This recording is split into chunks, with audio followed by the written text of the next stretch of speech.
네, 저희 그러면 이제 중급회계 마지막 수입 비용 한번 진행해 보도록 하겠습니다. 자, 이카운트에서 내가 수입 비용 메뉴를 사용한다라는 거는 결국 비용 정산이죠. 해당 수익건을 내가 이 건이 들어올 때 각 비용은 얼만큼 들었는지 이런 내용들을 내가 수입건별로 관리하고 싶을 때 저희는 이때 수입 비용이라는 메뉴를 쓸 거예요. 자, 근데 이카운트에서 이 수입 비용이라는 메뉴를 쓰려면 준비해야 될 게 있어요. 첫 번째, 거래처입니다. 자, 근데 여기서 거래처는 여러 가지를 포함해요. 우리가 수입해오는 그 수입처도 거래처가 될 거고요.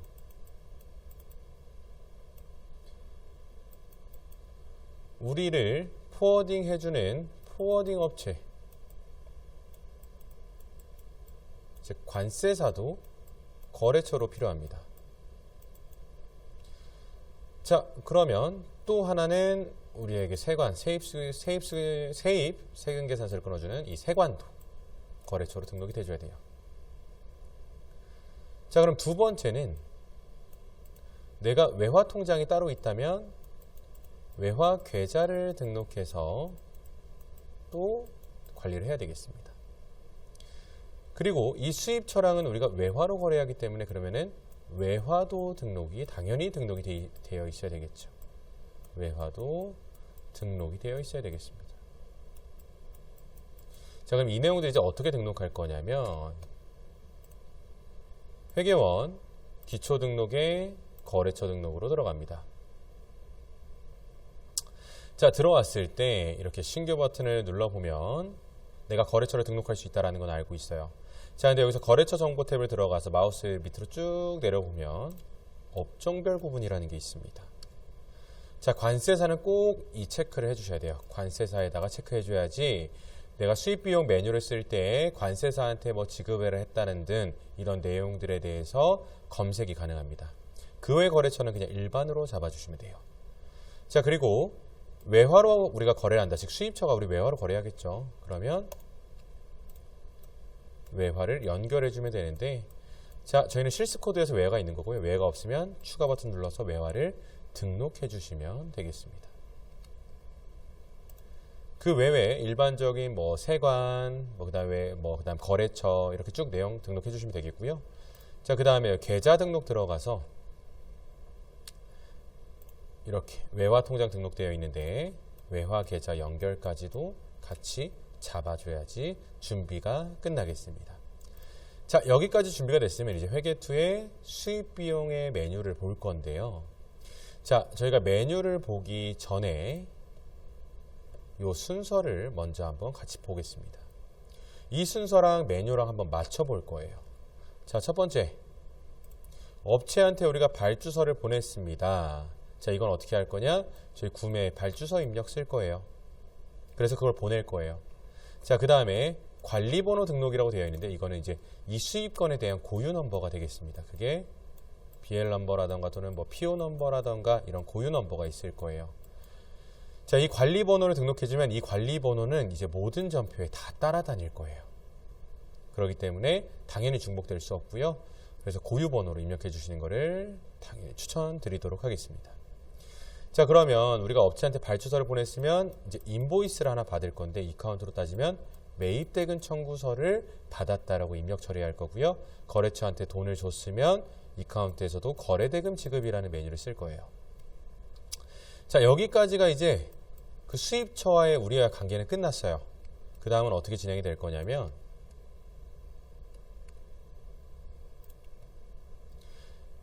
관세사로부터 포워딩 업체로부터 통관 비용에 대한 예상 내역서를 받을 거고요. 그 예상 비용을 미리 송금해주면 관세사의 지급이라는 메뉴를 통해서 내가 관세사에 돈을 줬다라는 걸 처리할 거예요. 자, 이후에 통관이 끝나서 우리 회사로 물건이 들어왔다라고 하면 그때 구매 입력 쓸 거고요. 구매 입력과 동시에 회계 반영해 줄 거예요. 이 회계 반영은 어떻게 처리해 줄 거냐? 이 구매 입력과 매입대금 청구서를 연결해 줄 겁니다.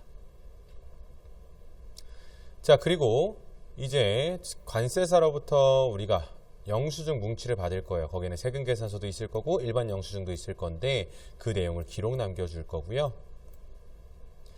그동안 우리의 미착품으로 잡혀 있었던 거를 본계정 대체를 통해서 우리의 상품 또는 원재료 계정, 우리의 자산 계정으로 바꿔줄 거고요. 맨 마지막에 해당 건에 대한 외환 차손 차익까지 처리를 해주시면 마무리가 되겠습니다. 자, 근데 이렇게 저희가 메뉴를 좀 정리를 해놨는데 관리번호 등록과 본계정 대체의 시작과 끝은 변하지 않아요. 뭐 내가 관세사한테 돈을 뭐 나중에 줬다 그럼 나중에 입력하시면 되고요.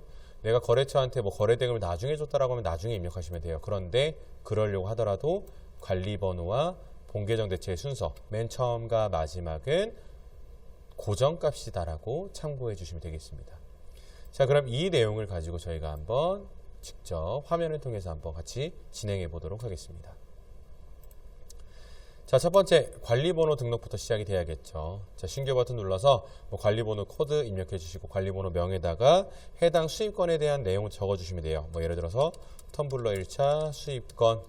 자, 이건 어디서 들어올 거냐? 시스맥스라는 업체한테 우리가 구매를 할 거다. 최초 거래는 뭐 우리가 1월 1일 날 했다. 메모 있으면 적어 주시면 되고요. 저장해 주시면 끝났습니다.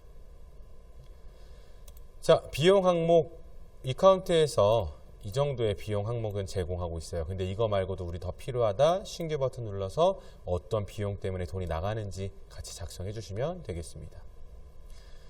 자, 그러면 발주서를 보냈다라는 거는 이제 재고 메뉴에서 할 거고요. 매입대금 청구서를 받았어요. 인보이스를 받았으면 매입대금 청구서 입력을 해줍니다. 자, 여기 가보면 이제 관리번호가 따라오죠.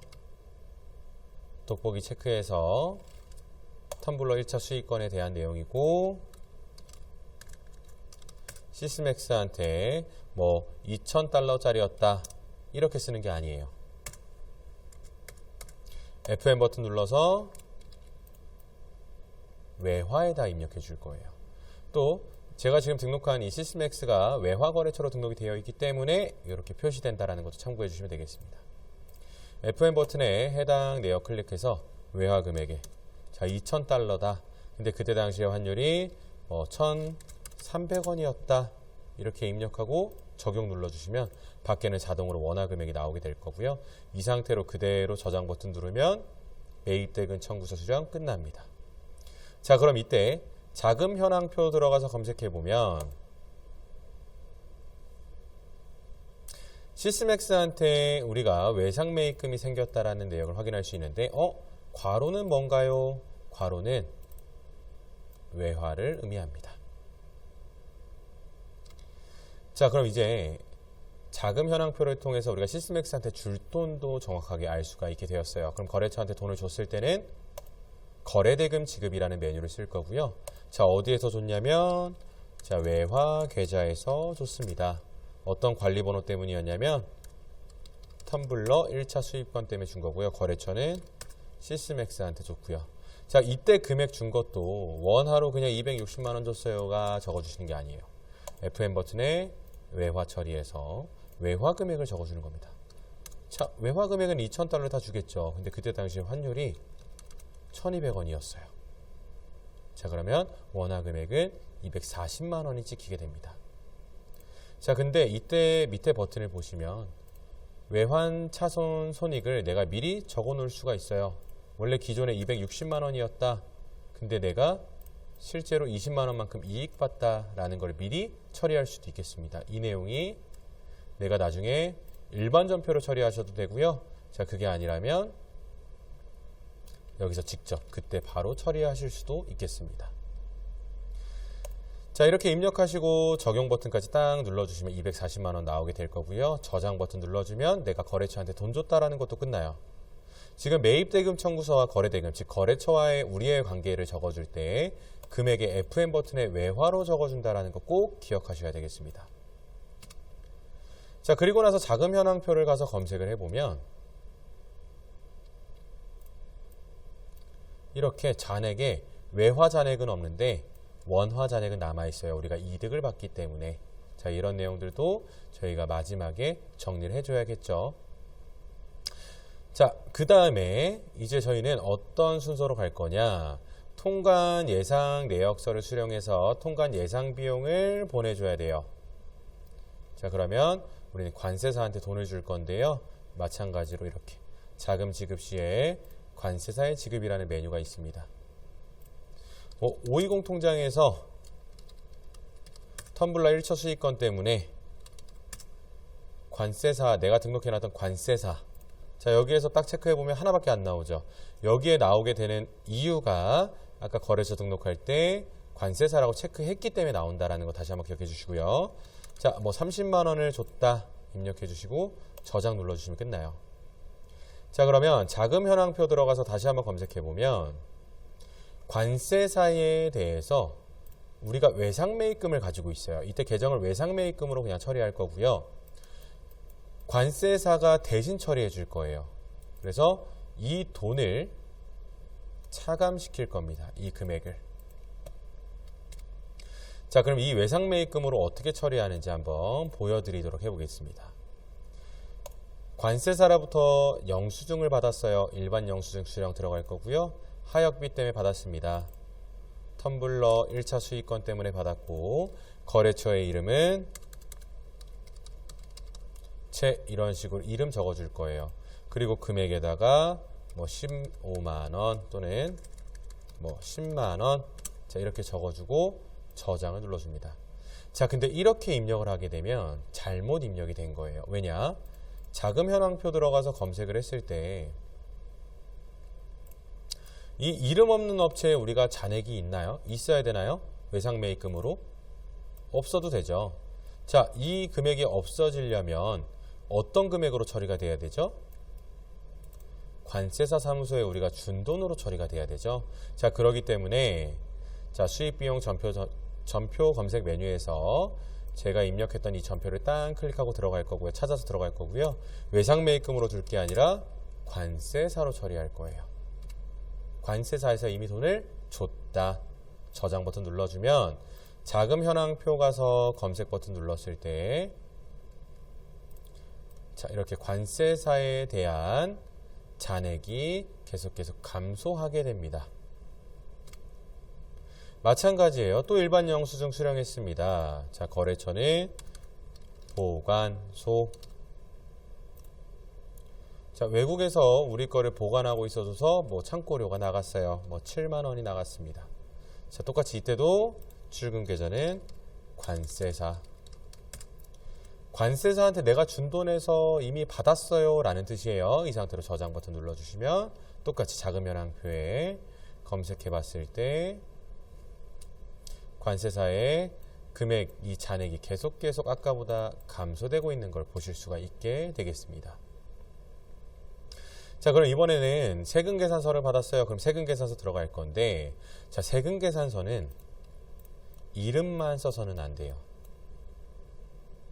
자, 이게 무슨 말이냐?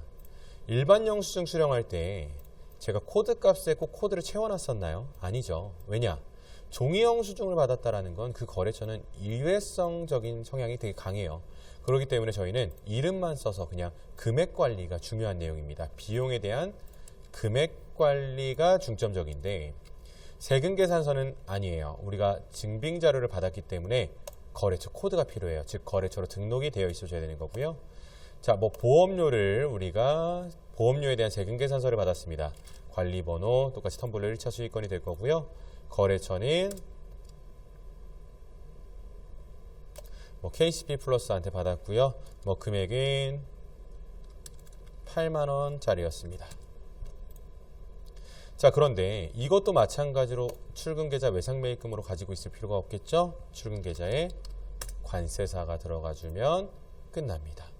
그리고 나서 저장 버튼 눌러주면 자금 현황표에 검색해서 들어갔을 때 마찬가지로 관세사의 잔액이 계속 감소하는 걸 볼 수 있어요. 즉, 내가 관세사한테 준 돈으로 이 영수증들이 처리가 됐기 때문에 출금 계좌에 관세사가 들어간다라는 것을 다시 한번 꼭 기억해 주셔야 되겠습니다. 자, 이번에는 인천세관이나 이런 데에서 세금계산서 수입건으로 우리가 계산서를 받았습니다. 그럼 거래처는 인천세관이 될 거고요. 공급가액 260만 원짜리에 대해서 세금계산서를 받았다. 자, 이렇게 입력하고 저장을 누르게 되면 어떻게 붕괴가 되냐? 부가세만 붕괴가 됩니다. 근데 이때 왜 공급가액은 붕괴가 되지 않나요? 저희가 세금계산서 수입건으로 처리한다라는 거, 이 부가세는 환급받을 거라서 부가세로만 붕괴 처리가 된다라는 거를 참고해 주시면 되겠습니다. 자, 이렇게 저희가 뭐 세금계산서라던가 일반 영수증이라던가 이런 거 수령했을 때 처리하는 방법에 대해서 한번 쭉 내용을 봤는데, 이때 중요한 거, 내가 만약에 관세사한테 돈을 먼저 줬었다, 관세사한테 우리 거 핸들링 다 해준다라고 하면 출금 계좌에 저희 뭐가 들어가야 된다라는 거 꼭 기억하셔야 돼요. 관세사가 대신 돈 내줬으면 다 출금 계좌에 관세사가 들어가줘야 된다라는 거 꼭 기억해 주셔야 되겠습니다. 자, 그러면 제가 하나 빼먹은 게 있는데 바로 구매 입력이었어요. 영수증을 먼저 처리했고 구매 입력을 나중에 했습니다. 근데 제가 아까 그랬죠. 구매 입력을 매입대금 청구서랑 연결 지은다라고 했어요. 즉 회계 반영한다고 했습니다. 자, 어떻게 처리할 거냐면 수입비용 전표 검색에 들어가서 수입비용 매입대금 청구서 수령에 전표 번호를 눌러줄 거고요. 연결 전표가 없음으로 되어 있는데 FM 버튼에 신규 재고 전표 연결을 눌러줘서 구매 입력을 다시 써줄 거예요. 여기다가. 자, 그럼 품목 코드를 임의로 좀 잡아 볼게요. 자, 해당 수량 하나에 그때 당시 환율이 1,300원이었고 단가는 외화 단가니까 2,000달러였다 라고 적어주시면 금액이 동일하게 처리가 되겠죠. 자, 이렇게 입력하고 저장 버튼 눌러주시면 되는데, 자, 창고까지 넣어줄게요. 창고까지 입력하고 저장 버튼 눌러주면 연결이 됩니다. 자, 구매 입력도 했기 때문에 재고도 증가하게 되고요. 이렇게 회계랑 연결까지도 끝낸 거였어요. 자, 그리고 나서 저장 버튼까지 눌러주시면 끝나게 됩니다. 구매 입력과 회계 반영. 자, 이 구매 입력과 회계 반영은 어디 가서 한다? 매입대금 청구서 메뉴에서 구매 입력을 연결해 준다 라는 거 꼭 한 번 더 기억해 주시면 좋겠습니다. 자, 그러면 저희가 이제 수입관리대장이라는 걸 한번 검색해서 볼 거예요. 사실 저희가 이렇게 수입 비용을 나눠서 관리하고 진행했던 거는 다 이 수입관리대장을 보기 위해서입니다. 자, 쭉 내용을 보시면은 그동안 제가 입력했던 비용에 대한 내용들 다 볼 수 있고요. 이 합계에 대한 잔액도 확인할 수 있어요. 자, 근데 보통 이렇게 오해하시는 경우가 많아요. 이 잔액 제가 거래처한테 줘야 되는 건가요? 라고 생각하시게 되는데 아닙니다. 여기서 말하는 잔액은 본계정 대체를 해야 되는 잔액을 의미합니다. 자, 그러면 수익관리대장에서 해당 잔액을 확인해서 복사해 줄 거고요. 본계정 대체 들어가서 우리 회사 재고자산으로 바꿔줄 거예요. 자, 뭐 상품이었다. 이 관리번호다. 금액은 285만 원이다. 비용이 다 합쳐진 거겠죠? 그리고 나서 저장까지 눌러주시면 수익관리대장에서 검색 버튼 눌렀을 때 잔액에는 나오지 않고 대체 금액으로 이렇게 들어가게 되는 걸 확인하실 수가 있겠습니다. 자, 그러면 제가 자금 현황표를 들어가서 다시 한번 쭉 내용을 봤더니 잔액들이 이제 다 맞나 하고 봤더니 갑자기 이게 딱 걸리는 거예요. 관세사한테 내가 줬던 돈이 지금 남아있어요. 자, 이거 금액 만약에 다시 받았다라고 하면 저희 어떻게 해야 돼요? 관세사에 지급해서 해당 금액 그대로 작성해서 저장해 주시면 지급을 양수로 했으면은 내가 당연히 돈을 준 거 처리가 될 건데 지급을 마이너스로 하게 되면 반대로 내가 돈을 받은 걸로 처리가 돼서 잔액이 영원 처리가 되겠습니다. 자, 그리고 이번에 또 저희가 한번 뭐가 볼 게 있을까라고 해서 수입관리대장을 쭉 보고 있었어요.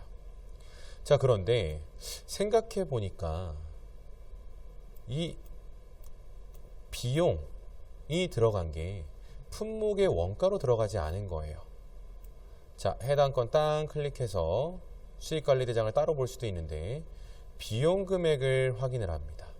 근데 저희는 구매 입력할 때 품목의 금액에는 이 부대 비용이 들어가지 않았어요. 자, 다시 수입전표 검색에 들어가서 매입대금 청구서 들어간 다음에 재고전표를 클릭해서 들어갑니다. 그러면 구매 입력 화면에 이런 부대 비용이 있어요. 여기에다가 내가 들어갔던 비용을 다 넣어주시면 됩니다. 자, 부대 비용을 넣는다고 해서 해당 거래처한테 줄 돈이 바뀌는 건 아니에요. 이거는 단순히 나중에 원가를 보시기 위해서 이 부대 비용을 활용한다라는 거 한번 참고해 주실 수 있겠고요. 자, 이런 경우 있을 수 있겠죠. 지금처럼 품목이 하나가 아니라 뭐 두세 개 또는 여러 가지가 됩니다. 제가 똑같이 한번 두 개로 한번 잡아 볼게요.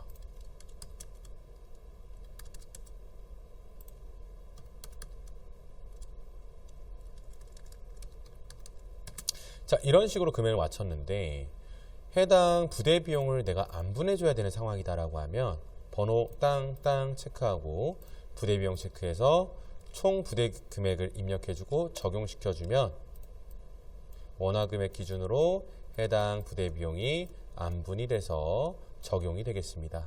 그래서 각각 원가에 반영이 되겠고요. 이대로 저장만 눌러주시면 부대 비용 안분도 끝나게 되겠습니다. 자, 그럼 저희는 지금 본계정 대체까지 한번 마무리를 했고요. 본계정 대체함과 동시에 저희는 어떤 걸 더 봤었냐? 관세사에 지급한 거 다시 돌려받을 때, 또 구매 입력할 때 부대 비용 묻는 거, 부대 비용 더 넣고 싶을 때라는 것까지 한번 확인을 해봤어요. 그럼 이 본계정 대체를 할 때는 어디에서 금액을 확인한다? 수입관리대장에서 검색했을 때 해당 잔액으로 확인한다라는 거를 다시 한번 강조드리면서 본계정 대체까지 마무리하고요. 마지막 외환 차손 차익이 있으면 일반 전표로 처리까지 해주시면 해당 내용 쭉 끝나겠습니다. 자, 저희 다음 페이지를 가보시면 어떤 내용들이 있냐면 전표 입력하는 거에 대해서 어떤 식으로 입력해야 되는지를 좀 넣어놨어요. 그래서 관리번호는 어떻게 입력하는지, 또는 서류나 세금계산서를 받았을 때 어떤 메뉴를 써야 되는지. 자, 근데 여기 나와 있습니다. 비용 처리를 관세사에서 대행한 경우, 제가 아까 말씀드렸던 거죠. 출금 계좌에 반드시 관세사가 들어가줘야 된다는 거 참고해 주셔야 되고요. 이런 경우 팁도 한번 참고해 주세요.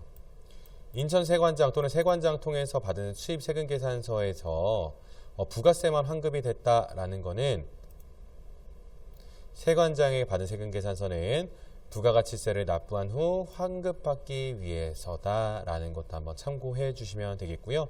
해당 수입권에 대한 물품대금은 저희 했었던 매입대금 청구서 수령해서 입력하는 것까지 참고해 주시면 되겠습니다.